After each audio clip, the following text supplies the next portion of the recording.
Alors, les amis de Montréal la plus heureuse, on est ici à la galerie Le Bourget avec Éric Dupont. Moi, je suis vraiment heureuse de te rencontrer aujourd'hui. Bonjour, le plaisir est réciproque.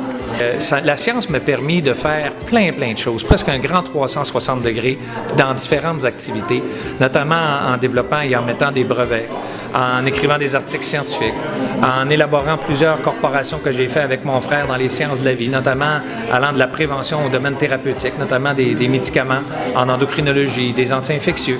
Et ça m'a permis de faire aussi de l'art. C'est ça qui est extraordinaire, parce que ici, les représentations que l'on voit, ce sont des représentations et une extension de ma science. J'ai essayé d'exprimer ce que l'on ne voit pas à l'œil nu, l'infiniment grand à l'infiniment petit. L'infiniment petit l'aide au microscope.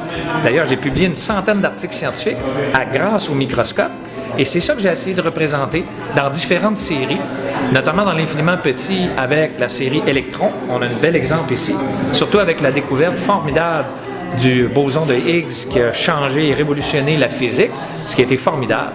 De plus grand, dans l'infiniment grand, des représentations comme la Voie lactée. C'est extraordinaire. Il faut savoir qu'il y a des milliards d'étoiles dans une Voie lactée et il y a des milliards de Voies lactées. C'est quand même extraordinaire. Et c'est donc de mes représentations que l'on voit ici.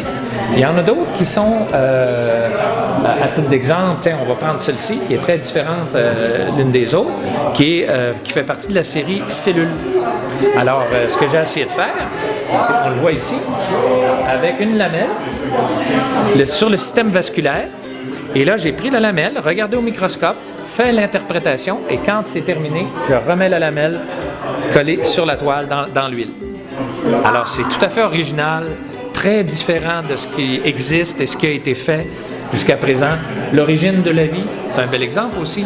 La vie sur Terre, à peu près, grosso modo, 2 milliards d'années, avec l'arrivée des stromatolithes, qui a permis de changer les atmosphères et de permettre à des organismes unicellulaires de devenir plus complexes.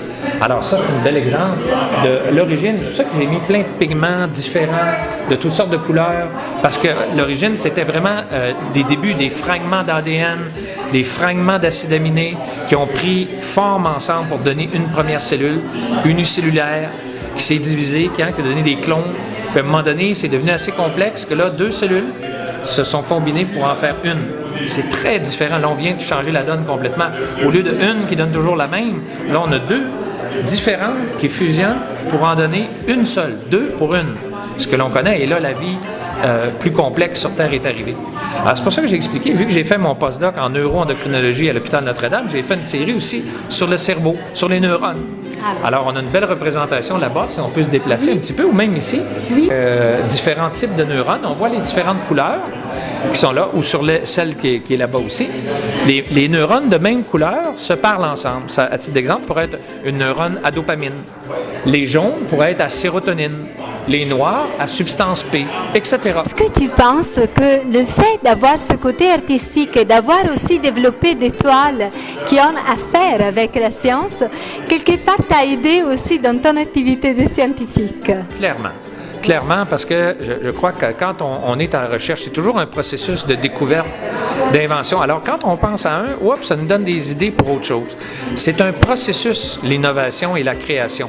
Puis moi, comme scientifique, j'ai eu le privilège de faire 9 brevets. Donc, 9 inventions de découvertes qui n'existaient pas dans le monde. Ça nous a permis de faire justement différentes corporations allant de la nutrition spécialisée, dans la cosmétique, les ingrédients, les médicaments. Alors, c'est un processus. Et quand on embarque dans un processus de réflexion, de création, c'est exactement ça la découverte, que ce soit pour la science ou encore pour l'art. Le processus est un peu similaire. Alors, ça te met dans un état particulier. Puis après, c'est sûr que plus tu le fais souvent, c'est comme n'importe quoi, la théorie du 10 000 heures. Alors, plus tu mets du temps dans ça, plus tu deviens créatif, plus tu as envie de faire des choses que personne n'a fait au préalable. Et je pense que je m'en viens là. Après 20 ans, ça fait déjà 20 ans que je peins. Alors, au début, c'était pas très bon. J'en ai brûlé pendant 10 ans. ou à peu près. Je voulais vraiment que mes premières représentations que je montre au public soient intelligentes et représentatives. C'est ce que j'ai ici. C'est une belle rétrospective d'à peu près les 20 dernières années d'évolution, notamment avec ma dernière série Électron. Et j'en ai une autre aussi que j'ai fait en collaboration avec un collègue mathématicien qui s'appelle Étienne Saint-Amand. Et qui est, donc, lui est artiste à temps plein depuis plusieurs années. Et on a fait une série dual ensemble. Donc, où on utilise des grossissements, à titre d'exemple, d'endroits sur mes toiles bien spécifiques et qu'on va utiliser avec les modèles mathématiques. L'originalité, c'est que, d'abord, ce qu'on voulait, c'est que la toile ou l'œuvre d'art soit belle en 2 dimensions, mais qu'elle prenne tout son sens en 3 dimensions en utilisant les lunettes 3D. Alors nous, on a créé avec les lunettes 3D carrément. Et là, on voit jusqu'à 10 plans de profondeur différents. Ouais. Alors, venez voir cette toile.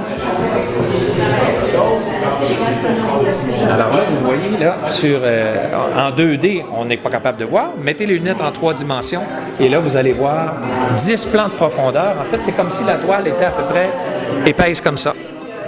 Alors là, elle prend tout son sens.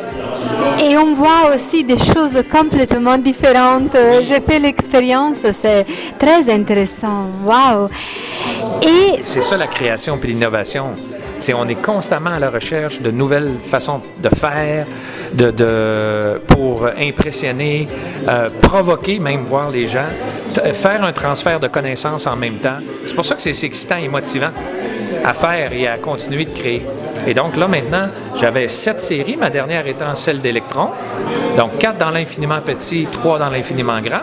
Et une 8e série en collaboration avec mon ami Étienne Saint-Amand. Et puis, tu me disais que tu t'inspires un peu à Van Gogh. En fait, ce que c'est pas tout à fait inspiré, mais ce que j'ai fait, parce que ces toiles sont sublimes, évidemment, on le sait, mais je voulais utiliser les mêmes pigments que Van Gogh utilisait à l'époque, parce qu'ils ne se dénaturent pas ou à peu près avec le temps. C'est les pigments, justement, de la Lucas de Berlin. Venez, je vais vous montrer. Regardez ces beaux pigments. Il n'y en avait même pas au Canada. Je les faisais venir d'Allemagne via Toronto. Puis il y avait juste moi qui en avais au Canada. Donc, c'est des beaux pigments uniques. Que ce soit qui tirent un petit peu dans les Indian Yellow, des rouges extraordinaires, des bleus primaires, des bleus céruléum, des turquoises incroyables. Alors, j'ai toujours adoré. Là, maintenant, j'ai fait les deux. C'est-à-dire que j'ai été beaucoup, par le passé, pendant presque 20 ans à l'huile. Là, maintenant, j'en fais également à l'acrylique. Donc, la série Électron, c'est une série, celle-ci, à titre d'exemple, c'est 2 représentations à l'acrylique. Est-ce que tu as un projet maintenant artistique nouveau? Toujours en réflexion. Toujours en réflexion. On s'en va d'ailleurs très bientôt aller faire justement, sans dire une nouvelle série, on ne le sait pas encore, on verra quel sera le résultat final. Parce qu'on avait fait une demi-douzaine de toiles, puis il en reste une. Alors, avec Étienne, c'est clair qu'on va soumettre, même c'est parce qu'on pense que c'est vraiment tellement unique que ça peut être exportable dans le monde et qu'on puisse également les présenter dans différents musées, dont non seulement le MAC, ici au Québec, mais ailleurs au Canada.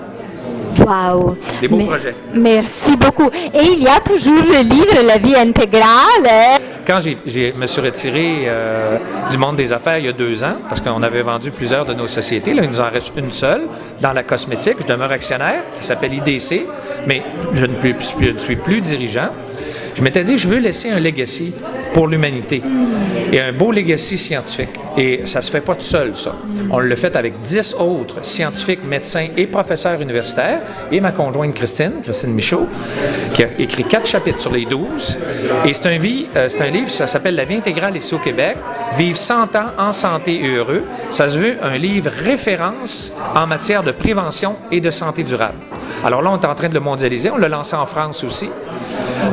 Il va être lancé en Espagne et dans les pays d'Amérique du Sud bientôt. Et plein d'autres pays vont suivre par la suite. Là, c'est notre projet des 3 à 5 prochaines années de réussir une belle mondialisation de cet ouvrage référence qui, pour moi, termine parfaitement ma carrière de scientifique. Parce que la prévention, la santé durable, la majorité des maladies chroniques non transmissibles qu'on a aujourd'hui, cardiovasculaires, cancers, neurologiques, on peut les prévenir, ces maladies-là. Alors, on leur enseigne clairement comment faire, basé sur la science. C'est vrai que c'est très clair le langage, c'est très accessible et c'est aussi agréable vraiment à lire. Oui, donc. c'est très concret, hein, puis très, très bien référencé tout le temps. On a mis au-delà de 500 références scientifiques à l'appui. Donc, les gens peuvent s'y fier.